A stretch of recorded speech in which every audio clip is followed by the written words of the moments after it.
this is Map1. Besides it looking pretty, it's actually a very good map to play on.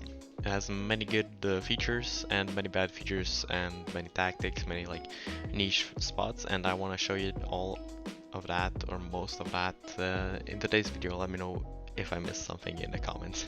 So first we're gonna talk about spawns. So we have the orange spawn right here, the red spawn right here, the green spawn right here, and the blue spawn right here. So of course, if we take a quick look at the map, you can see orange has like this big area right here. It's obviously the best. So orange spawn is the best, like in a full game or in a 1v1 or in a 3-player game. It will always, on average, have the best loot. Then red spawn isn't all that bad. You get these two rooms right here, and you get this room up here. That's all the loot you have. If you're playing a 1v1, you also get the top of this room if you're fast enough. Now for the green guy, if both of these people push to the right, you only have this big room right here. It has some stuff like you can see here, and you have some potential to play, like you can play from this door, you can play from up here. So it's not that bad of a spawn. And then you have, of course, the blue spawn, which is of course like you can see like you can see from the example even here, like there's two armors, there's no weapons. If red and orange push to the left, you have nothing. You can only go here.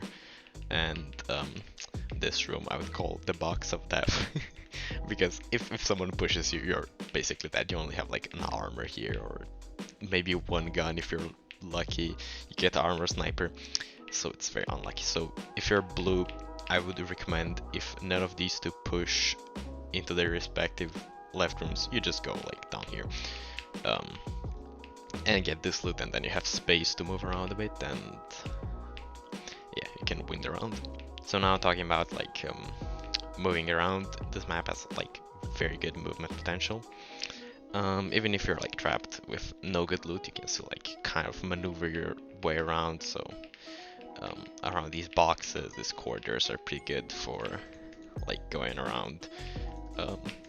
And you can push down like to some loot, and it isn't very easily protected like this area. So if there's like multiple armors, you can probably push into it and to get one if you know what you're doing.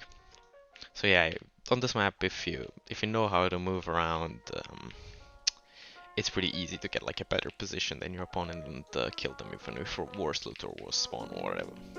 Because of that, this map has the best probably like 2 or 3v1 potential. So like, let's say you're too good at the game and people start targeting you like a 3v1 or 2v1. You can outmaneuver them and take like 1v1s, like you have to isolate fights, take 1v1s, and you can do that because they don't have much opportunity to squash you, except if you're playing from green spawn here and they rush you immediately. Then you're kind of cooked. But from red or orange spawn, you're fine. From blue spawn, it is very rare to win like rounds in a 3v1. They have to be really garbage for that. So your tactics and your round strategy will depend on like where the loot spawns, like where you want to go, what your opponent has, what weapon you will need to take them down.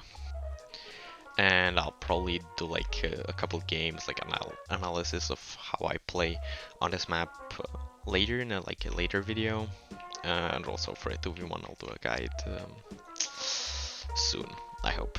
Now I want to show you a couple like niche angles that you can take to get your opponents off guard if they don't know about them. So the first one is right here from this green room. You can take this angle.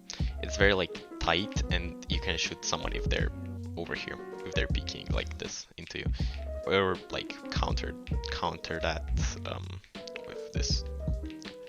The next one is similar. It's over here at the box of death. It's a bit harder to hit like this. It's a bit tighter, so it like you will need to kind of get used to the timing on this. And the same goes from, you can hit it from up here. But I find it easier to hit it from down here than from up there, so maybe this is the only advantage that this room has. There's also this angle you can take through all these doors, same as below. You can like line yourself up and shoot like through this. So yeah, this one is also very nice to use sometimes. Like some positions you definitely don't want to be in is this right here. This corner right here, you can get pushed down or like even through the door. It's just like a last ditch effort for cover. Like it does cover you if you put yourself like here. The door does cover you from this line here, but other than that, it isn't really good. I mean, these right here are also pretty mid. Like these doors are pretty bad for cover. So I would not recommend fighting from these positions if your opponent is like up there with better cover or something. Then of course you got the stop room, because you're kind of trapped in here. You know, you can't run anywhere if someone is on this angle. You cannot really get out, except if you like peek into them and kill them, like that. But it's unlikely that if you're facing a decent player, you're kind of trapped in here, and they can do whatever they want. They control the round. Same goes for this room right here. So I want to talk about this big room right here. So mostly you're going to be controlling this as orange. You will want to control the loot in here and prevent others from getting into it. When fighting in this room, you kind of have, it's just like aim based, you just need to hit your shots. That's all that is to this room, and you have to be careful about these chairs because they block one bullet. And so you should destroy them for yourself as soon as possible, because the chairs are personal. So if you destroy the chair, the opponent still has it up. So, and you can also like walk through them and it bugs out for them a little bit. So that's good to use against your opponents if you know how to play around these chairs. Use them for cover or something like that. It's like a one-time shield. So there's another angle like you can take when spawning, playing a 1v1 or like whatever. A gun can spawn really close to the door, like here, right? And if the red player pushes like upwards, or vice versa, if you're red and the gun spawns there and the orange player goes down, you can quickly do that and shoot them. I'll show a clip right now. And you can get like free damage or even a kill if they're not careful. Also, there's a gun spot right here that you can pick up only from this corridor. And it's pretty funny to use sometimes. Let me show a clip of that as well.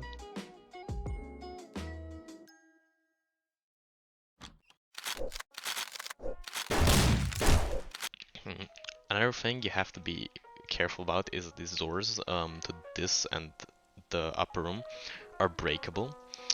So like this, you can shoot them and break them. They have twice as much HP as a player, so that's one thing to be careful about. So that these two doors can break, making these rooms even worse for being in. And you also have to learn which like side of the door is the one with the hinge, so which side the door is open into. That's pretty important when you're taking fights with doors. So yeah, that's pretty much it. Hope you learned something new about this map, and see you in the next one.